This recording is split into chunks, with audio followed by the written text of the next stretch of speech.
Wallahi, you ask the people of the West, you ask children from anywhere above 5, anybody that could have a conversation. Oh child, what do you want in life?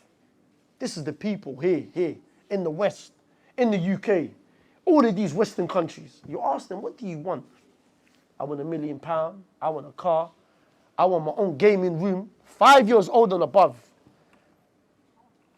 You ask the Muslims in the Middle East, and I'm not pointing out what country. You know what I mean, bro. Let's not play dumb. Reading between the lines. You ask the Muslims in the Middle East, those that are suffering, those that are being killed and raped and murdered and massacred, bro. Ask them. Ask the 5 years old and above, what do you want, bro?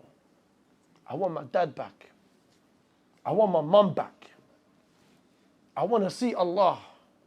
A child back there said, we don't even pray 5 times a day nowadays. We pray 6. Because it's janazah salah that's included, bro. When was the last time man prayed janazah salah, bro?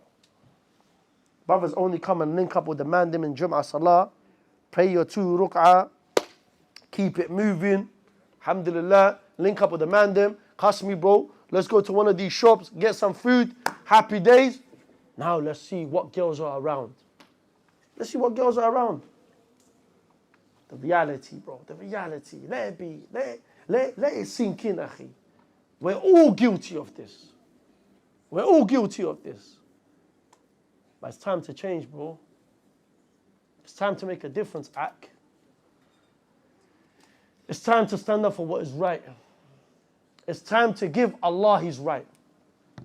And what is Allah's right upon you? Is to worship Him alone in truth. Because we worship someone else, akhi. Not someone else, astaghfirullah. Do you know what we worship? We worship something else. Do you know what we worship, akhi? We worship our pride. We worship our arrogance. We worship our egos and our desires. That's the idols we worship. Because it's your pride and your desires. If a man looks at you, you're ready to take out the shank and put a knife in your brother. Akhi, if this is the case, grab a hammer and go and destroy the Kaaba. Go and destroy the Kaaba, bro. Go to the Middle East and destroy the Kaaba. Because the hadith mentions just spilling 1 drop of your Muslim brother's blood. It's more important in the eyes of Allah than the Kaaba itself. So shout out to the brothers that want to kill themselves, bro. And the hadith, akhi, anyone, let me make it clear, any single person that kills a Muslim for no reason, Jahannam for eternity, akhi.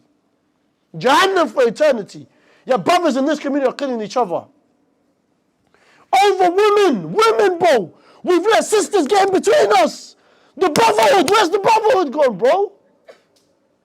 Where's the brotherhood? Where's your love for one another? And brothers claim they want good for their brother. You've lied, ya akhi, you've lied. I've lied. We claim we want good for the brother that we're sitting next to, that we come to, the brother that's across the road that we don't even know. We claim we want good for him. Wallahi anta kadhab. You are lying, you know it in your heart, because of this disease of being shackled to this dunya.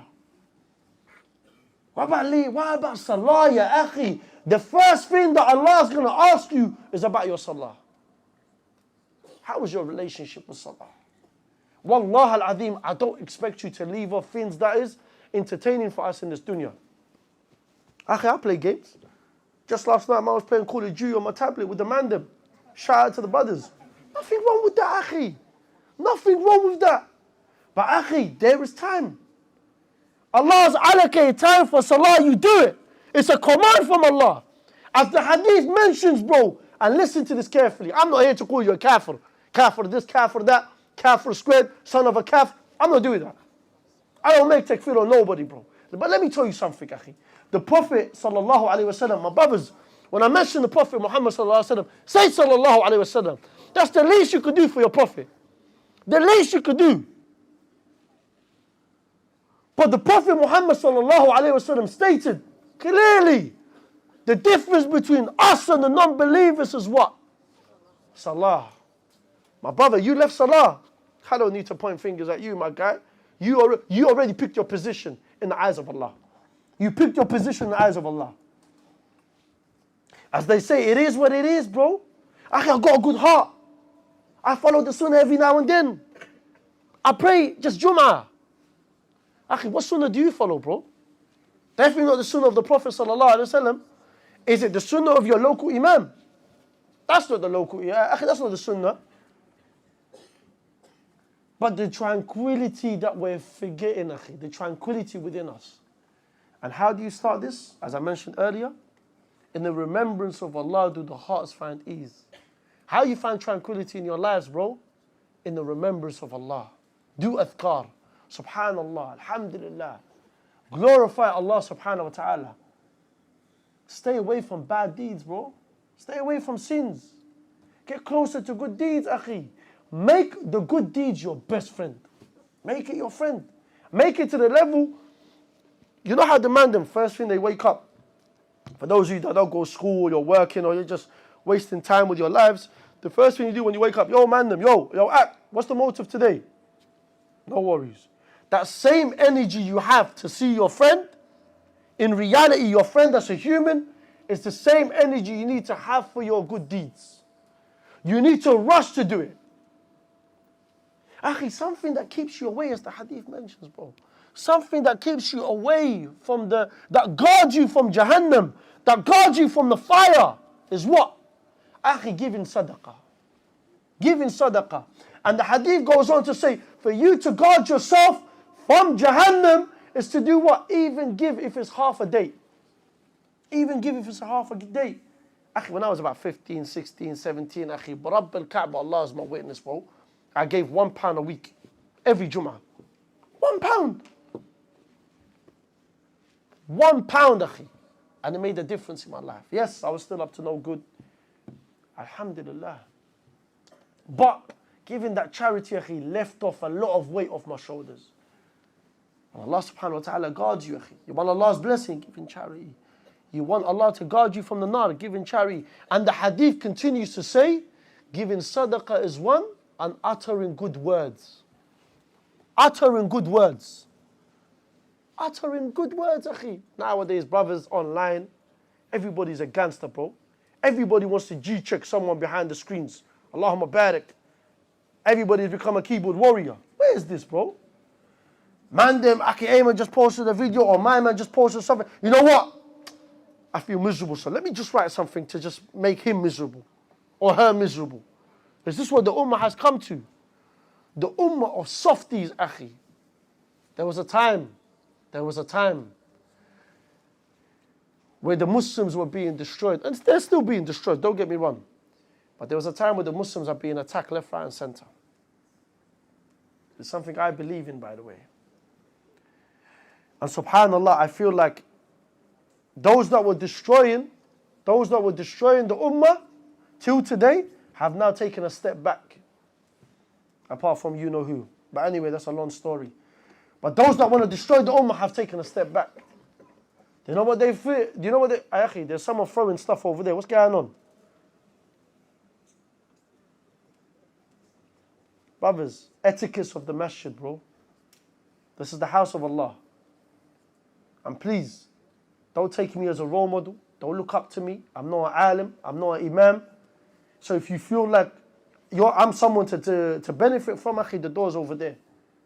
You're a true imam that's in this masjid, and the true masajid that's around us upon the Quran and the Sunnah and the companions with tabi'een, you go to them. But like I said, bro, don't take me as a role model. Don't take me as someone to look up to. Don't take me as a talib al-ilm. I have no knowledge, akhi, but I'm striving to. And what I'm trying to say to you, my brothers, is for you guys just to learn from my mistakes. Just be someone that wants to have someone else fall in love with the deen. You see, I have this saying within myself that I say every single morning, Ya Ayman, be the reason why someone falls in love with Islam. With the man, them, akhi, I'm busting jokes, bro. Bantering. But when you're in public and you have this image with every single one of you here, because this beard is a uniform act, this phobe is a uniform act, whether you like it or not. The same way certain people wear certain things to show who they are, what religion they are, and certain people wear other type of clothing or caps or whatnot. We know who they are, just by their appearance. That's the same way for a Muslim. People are forgetting nowadays, Allahumma barik akhi, the kuffars are following the sunnah more than us. Rolling up their trousers, wearing baggy clothes, not doing skin fades. Let's make it clear, I'm not here to give fatwas, yeah? But you understand there's certain things that the scholars have mentioned and everybody's falling into it, including myself. Including myself. But what do? You listen to the scholars. You listen to your local imams. And they look in the masjid. When was the masjid the last time like this, bro? When? When was it the last time like this? Forget about Ramadan, akhi. I'm talking about when was outside Ramadan. When was the masjid like this, where the youth are like this, bro? Where they come to the masjid, where they're eager to come to the house of Allah. But yet they want to come and listen to a waste man speaker like Akhiayman. They think they can benefit. Come 1-2 minute, get your 1-2 minute videos and post it online. Akhi, you think I give a damn?